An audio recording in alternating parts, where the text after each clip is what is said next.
Maraming nagtatanong, bakit ang ibang post ko parang wala lang? Bakit may isang post na boom tapos wala na ulit?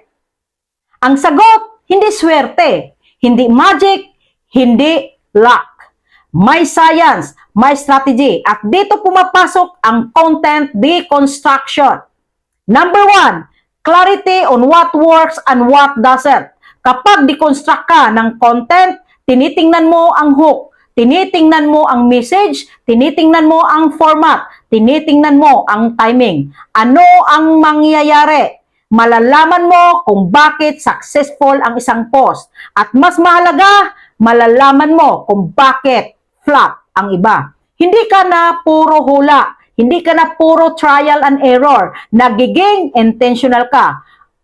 Kapag alam mo ang formula, hindi ka na umaasa sa swerte. Number 2, higher engagement strategy. Kapag alam mo anong gumagana, pwede mo ulitin. Mas effective na captions, may kaakit-akit na visuals, mas nakaka-relate na messaging. At kapag consistent ang pattern mo, mas tataas ang engagement mo. Comments, shares, and saves. Ibig sabihin, ang audience mo mas connected, mas may value sa post mo. Pangatlo, time and resource efficiency. Hindi ka na maghuhulog ng effort sa mga content na flop. Kapag na-deconstruct mo, alam mo anong format mas mabilis mag-trend, anong topics worth investing ng oras, anong strategy pwedeng pang-scale. Resulta, mas productive ka, mas malinaw ang ROI ng bawat post, mas konti ang wasted effort. Pang-apat, long-term improvement.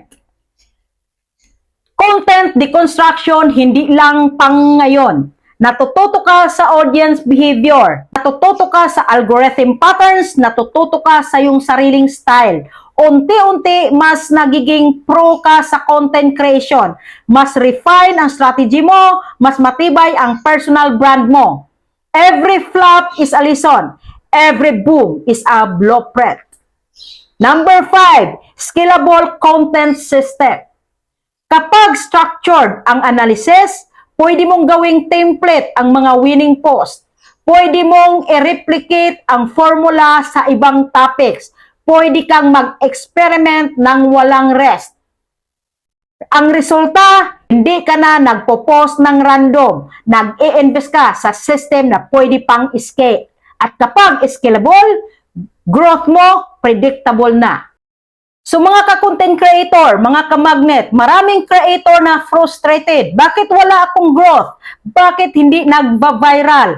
Pero problema nila, wala silang framework. Wala silang systematic na paraan para matutunan kung anong nagwo-work at anong hindi.